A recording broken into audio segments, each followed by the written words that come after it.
Hey there, Kipsters. Today, we're going to read a text called George versus George, the American Revolution as seen from both sides. And looking at my context clues on the cover, I see that this guy, George Washington, is facing off against this guy, King George. I bet those are the two Georges we're talking about. This text was written by Rosalind Shanzer. She is a 16-time award-winning writer and illustrator. If you really like this text, I would suggest you check out her other texts about witches, the gold rush, Charles Darwin, and even Davy Crockett. Okay, let's start reviewing George versus George. King George, the ruler of England, and George Washington, a farmer in colonial America, not only shared the first name, but they had many of the same physical appearances and character traits. And it was noticed at this time the people of Britain and the people of the colonies were very similar as well. People across the ocean were celebrating the recent win of Great Britain in the 7-Year War and the growing power of the British Empire. Kipsters, I just want to note that we're going to be reviewing by each subheading within the book. I've included the page number if you want to reference it and look at more through the text. So thinking more about George Washington, we've already covered the life of King George, but let's take a look at George Washington. He was married to a wealthy widow named Martha, and he adored her 2 daughters. The family settled down at their Mount Vernon home, which grew to be an expansive and productive plantation, using slave labor to tend to the crops and animals. During this time, the population of the East Coast was growing, with a variety of industries flourishing. However, lands had been reserved for Native Americans, which did not make the white people happy. If we look at this map down below, we see this area of the United States, the East Coast, what we know as the 13 colonies. The part in red is what was inhabited by the British and the colonizers. The other space we see in the brown, this is the area of where the Native Americans were already living or had been pushed out of, who were living on the coastal region. Kipsters, I'm wondering, do you think the American colonists should have left the land to the Native Americans? Do you think it was fair? Teachers pause. Personally, I don't think it was fair for the American colonists to take away land from the Native Americans, especially thinking this was land that they had been living on for generations and generations, and they had such a strong cultural and spiritual tie to the land. I mean, how would you feel if someone walked into your house one day and just told you to get out? It's unfair and greedy of the Americans to think this way and take away their land. Starting in 1964, the American colonizers began to have trouble with the taxes. The recent taxes, the sugar tax and the stamp tax, as well as war debts and the extra money needed to run the growing colonies, left the people of America upset with the British Parliament. In the colonies, people like Samuel Adams were very concerned about the control the British government had over the colonizers and worried the taxes would continue to increase. While back in England, it was predicted that the people across the ocean would not be pleased with the tax. Upon hearing this, the Sons of Liberty, a group of men protesting the monarchy, became very upset and rebellious.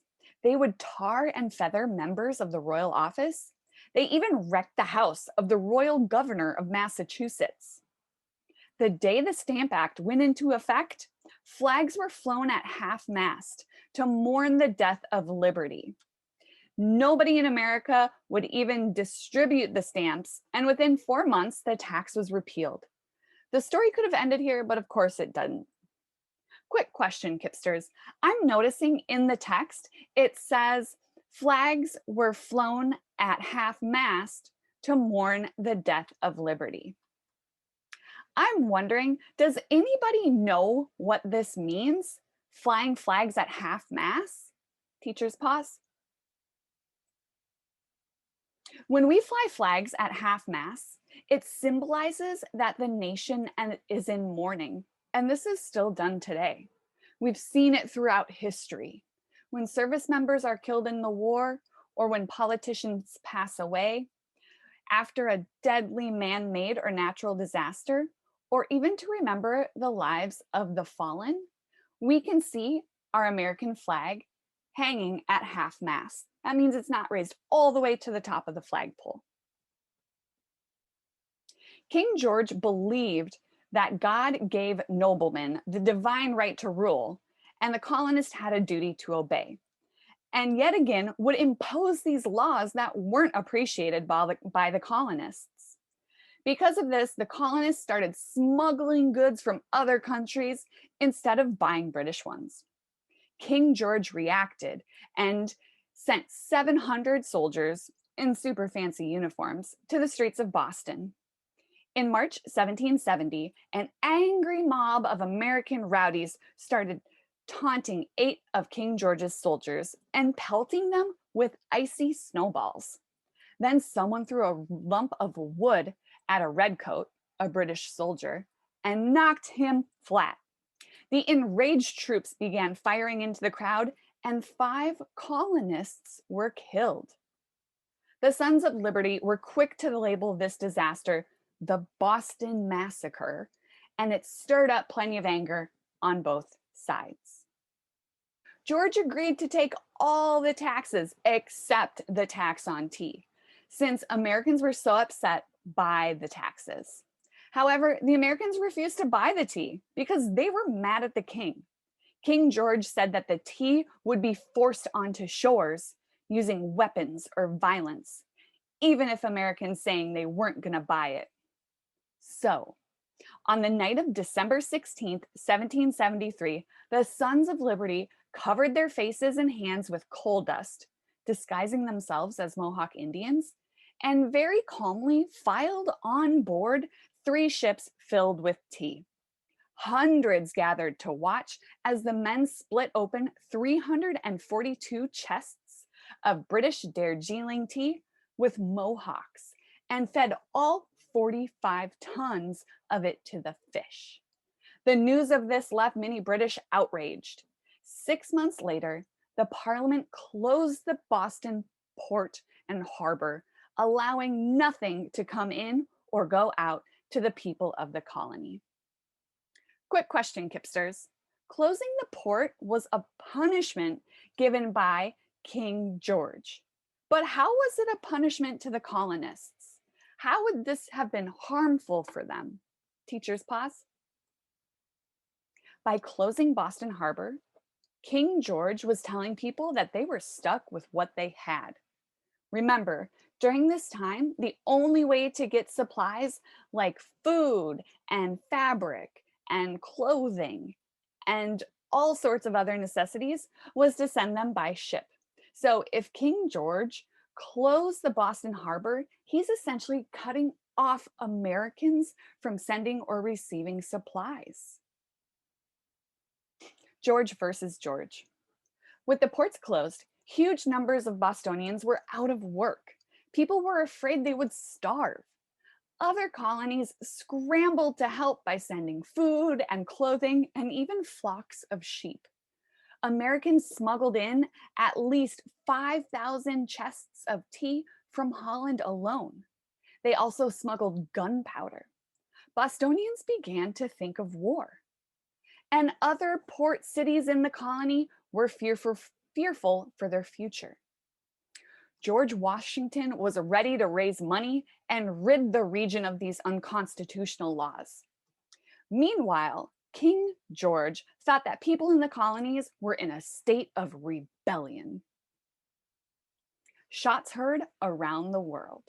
In April 1775, a spy reported to the British that the colonial troublemakers were stashing big piles of ammunition in nearby Concord. This news caused the British government to respond by trying to capture John Hancock and Samuel Adams, two rebel leaders hiding in Lexington. It was necessary to recover the guns before they were used against the British people. But rebel spies like William Dawes and Paul Revere had already sounded the alarm by telling people the British are coming. When the British arrived in Lexington, the colonists were armed and ready. Then someone fired a shot. Nobody knows who, but as soon as they heard it, the British soldiers started shooting. 8 Americans were killed and 10 more were wounded. Not everyone realized it at the time, but the Revolutionary War had just begun. During this time, there was much debate about what had actually happened. Rebel newspapers reported that the bloodthirsty redcoats burned down houses, drove the women into streets, and butchered old men and women. Meanwhile, the king was being told the rebel savages broke the rules of the war by ambushing his army. Then they scalped fallen British infantry and cut off their ears. George Washington was known as a fearless leader, but many wondered how a small, poorly trained army with almost no money could defeat one of the world's most awesome military powers. On June 15th, 1775, George was elected the commander-in-chief of the newly formed Continental Army. And overnight, 1,200 rebels had secretly built a massive fort on top of Breed's Hill by Charleston, and they were ready to fight.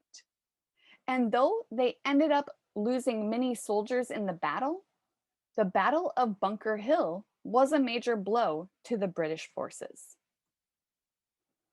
And while some of those men were fighting for freedom, other men like John Hancock, Ben Franklin, Benjamin Harrison, and Eldridge Gerry were busy drafting up the document known today as the Declaration of Independence, a document that claimed the right of all people to choose their own government.